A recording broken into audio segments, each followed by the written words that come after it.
Hello, and thanks for coming along to And We Have an Office Dog, the digital agency podcast where we talk to agency owner-directors and learn more about what makes them tick.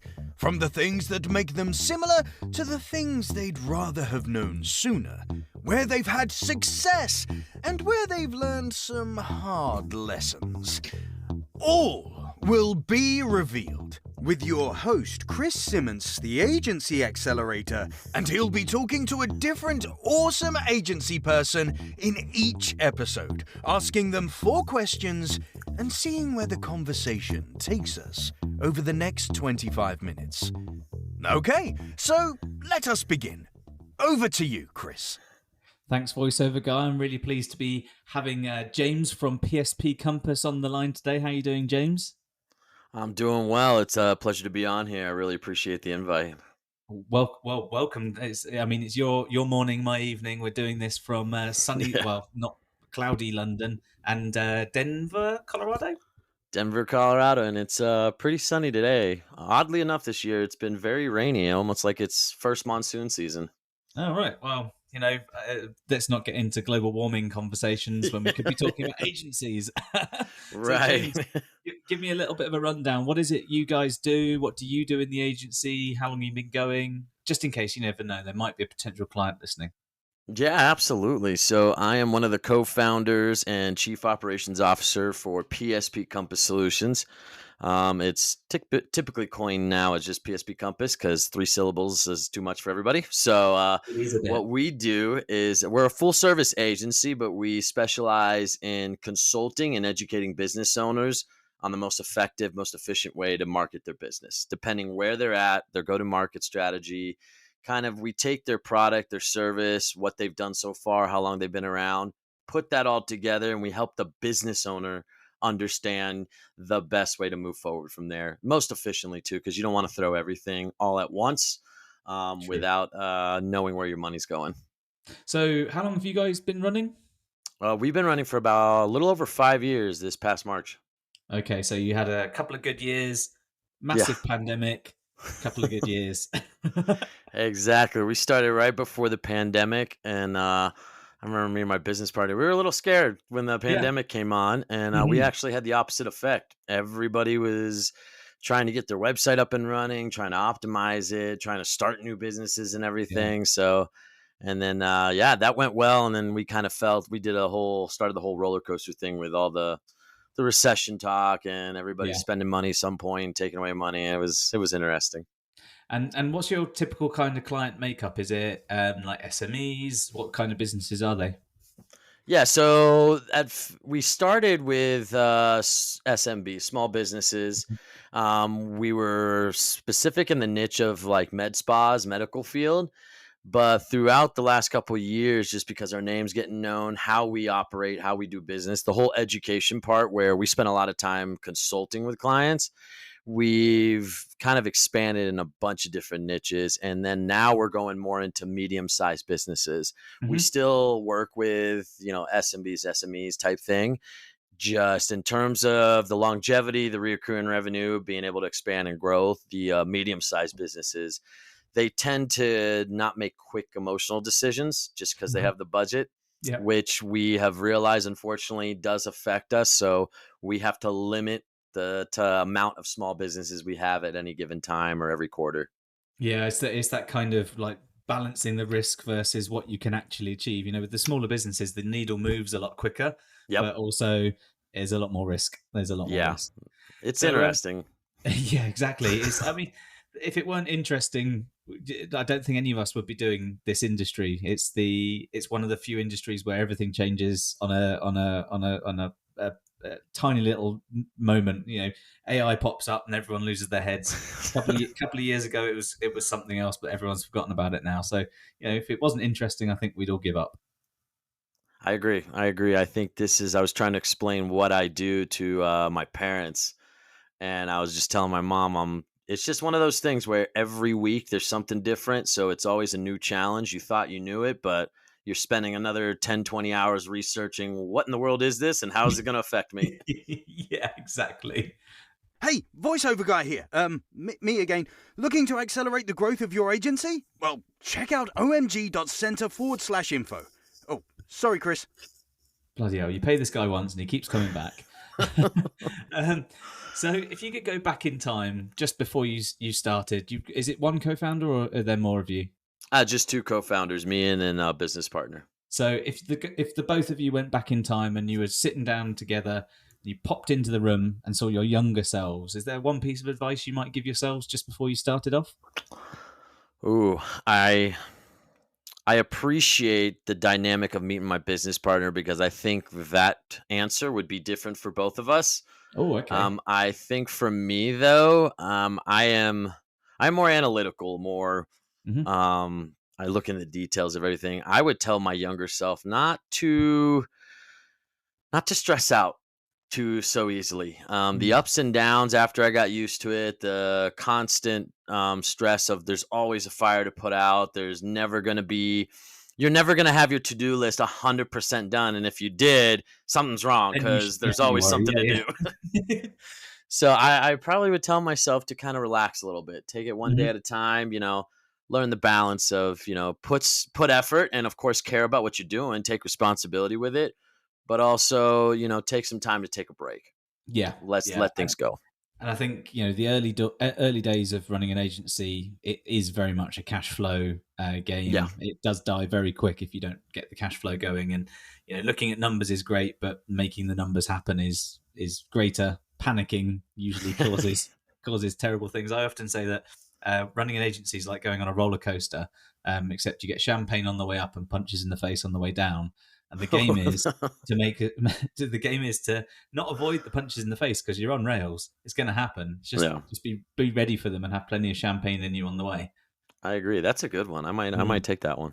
Please. It's not. I haven't done any. I don't think I've got any registered trademarks in the US just yet. So you can. You got to carry on. hashtag it all your social media. So you say about your co-founder, it might be a different story. What do you think? What do you think? What advice might you give your co-founder? That's a good one to ask. I was just gonna say, I think it'd be the advice that I give him. I would tell him to slow down and don't take too much risk. That's been the best dynamic I think between both of us, where he'll risk it all and he'll jump over the edge with not knowing where we're gonna land. Whereas I'm kind of the opposite. I need to not know where we're gonna land. You got to take a risk, but I need to have like a direction of, okay, we did everything possible we could that we can on our side. Let's take the jump. So with him, I think it'd be a little slow down a little bit and kind of look where you're going sometimes. Yeah. I think in every agency, it's. I never had a co-founder or indeed anyone at the in the decision making area to help me. So quite often I'd either do a you or a him. Yeah. I'd either make a decision and it would work out well, and I'd try a snappy decision a second time and it would really be a slap.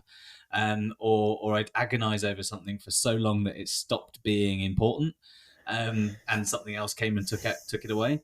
But I think when you've got two co-founders who have like opposite sides of the same coin from a perspective of, one is very much like visionary and go, the other one is very much implement, think, plan, and actually know what they're doing.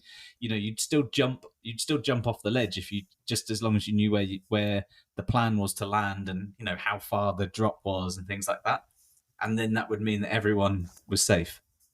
Yeah.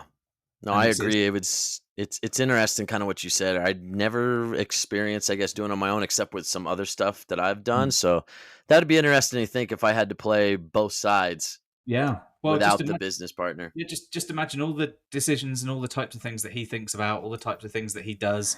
They're all the things that you would also have to do, but your brain is your brain, so you do them differently. And God knows from your perspective, from your perspective how it might pan out, I guess.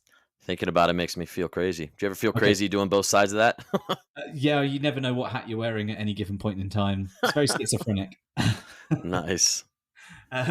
So, is there something that you guys did like really early on in the agency that has set you up for this current success?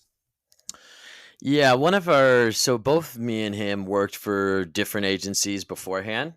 So we kind of see the do's and don'ts. One of the biggest things that we did early on that was part of why we started the business was with marketing, especially. What I've learned is digital marketing can be very ambiguous. Yep. A lot of people don't know how it applies to them, what's a part of it, what it consists of, how to use it. And everybody has a different way of explaining it. It's like a recipe it's all the same recipe, but everybody has a few different ingredients they take out of it, they put Mhm. into it.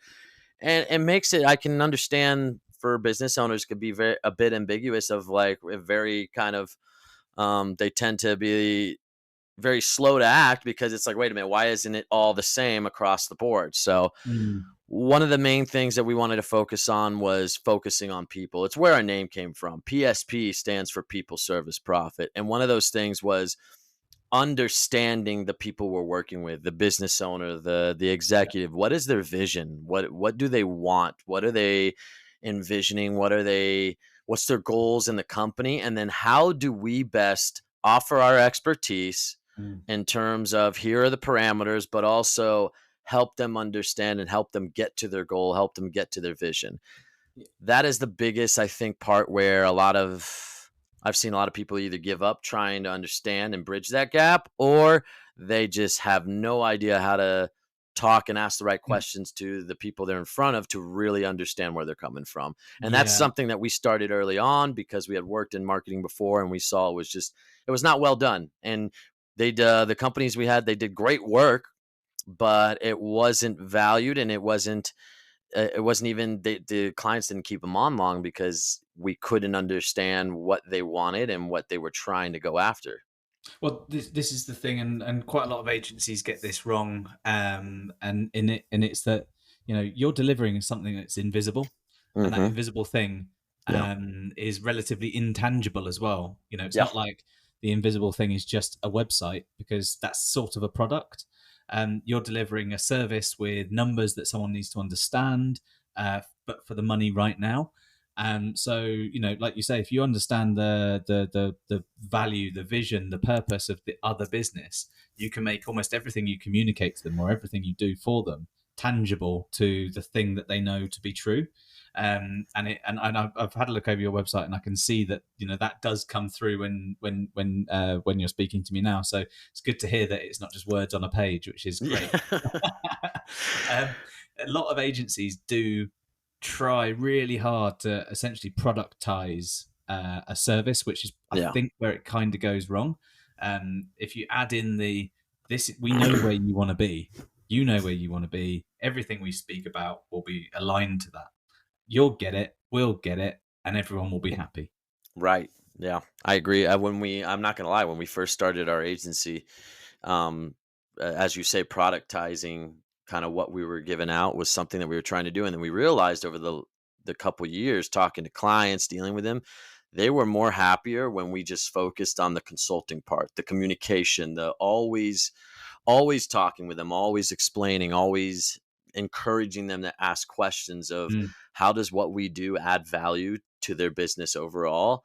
That's where we notice that they tend to be happier in the end. Even they tend to be even more understanding even when we run into issues like I don't know if this is later on the show, but we've run into issues even where we've overspent on ad spend and had to give the clients back money and everything. And just that constant communication, they were very understanding, which I was very surprised early on in the business. So, Mm. Well, I mean, we are literally coming to that point now where we can talk about the warts as well as the beauty. jumping So ahead of myself, sorry. yeah, well, no, it's okay. You just want to talk about bad things. That's fine. I'm happy. We can go on all day. I've got a list for myself.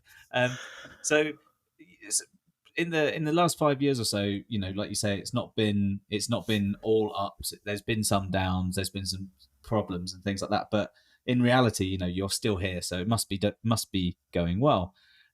Is there something that you did during the last 5 years that you went, oh no, never again? We're not touching that. Yeah, I think there was picking certain types of clients for us just weren't the right fit. The turnover, the ones that want immediate results and just want to do something just to get something on paper. I've realized that that's not kind of who we are and what we want to be. So Mm. understanding that they are needing a different type of marketing company or a different type of marketing service, and just being more, well, that's not us. It's not bad, but that's not us. We need to refer them. And then I think the biggest thing with that in terms that comes in with our culture and how we want our clients to know it is hiring the right people. I have hired a lot of the wrong people in this company, in this Not industry. easy in this industry. And it's very frustrating to me because I'm more of the analytical. I want to know where we're going, and I hate making the same mistake more than once. But when you're making it 3 times, it's just like, okay, something's wrong. But talking with other people in the business and the industry, it's just, you could do the best you can with hiring people, but it's people. You cannot Yeah. control anyone else but yourself. So you do the best you can to filter out, but you're still going to have some people that seep through the cracks that just are not a good fit, or they didn't understand your culture or what you were trying to do for clients. So I think that I talked to my business, but that has cost us the most money. At one point in our business, we were trying to debate whether we were going to do hire all our positions overseas, or if we were still going to try to hire people within our state and within the U.S. So it's been very interesting to navigate and very kind of frustrating at times. Well, as George Bush said, "For me once, shame on you. For me again, you can't fool me again," or something along those lines. Yeah, Um, I remember that. The people bit is impossibly hard, because you're balancing the need to deliver. You're balancing the skill fit as well. Yeah. You're balancing their own individual behaviors and their individual needs. Uh, I think the only way I've ever seen it work is with or work consistently well is if you hire for fit, and they just happen to have skill, and then you don't hem them in with like loads and loads of processes. Yeah. But it's still a minefield, because people are different, and you're expecting them to do the same as someone else. It's really, really tough. Yep. I think that's been the biggest thing. I think my brother, he's a entrepreneur as well. He gave me some advice years ago. He was always telling me, hire people that have great character. You can always teach the skill. And so that's something we've been trying to do in a way, but you still, with marketing and some of these services, you still need someone that understands marketing. I've hired a couple people that, they end up not having any type of social media or any type of platform. So they are really good with people, but they just don't know how marketing works online because they don't use it. Yeah, and then there's plenty of very skilled people in, say, SEO, for example, who are experts at SEO but have no idea about marketing. Right. They're good Exactly. at a technical skill, which is totally fine and very, very sought after. But get them to think about the business aspects of a change to a website, and it's crickets. You can't hear, and you don't know what they're up to. So, Yep. James, someone's listening to this podcast right now. They've been waiting to hear the first episode from Denver, Colorado. The first piece of advice for any new starting agency owner. What would you give them? What piece of advice would you have for them? I think it would be more of that, along the lines of that character and that integrity. I would tell any agency owner, because our industry and our field is filled with, my client told me this, it was snake oil and potions. So because it's filled with so much snake oil and potions, it's very important for agency owners and anybody that wants to have a good reputation to be honest, upfront, integral. And even though it's frustrating at times, no one's going to understand what you do. No one's even going to understand some of the channels. But it's very important to just put your best foot forward and explain it. Try to do the best you can, but always have that character of trying to help people. And I think later on, I've noticed even in the last couple of years, later on, that reputation will follow you. But if you create that reputation just to make a quick buck at first, it's hard to get away from that, especially in something like marketing. Yeah, and like Google's index, people don't forget. It's there.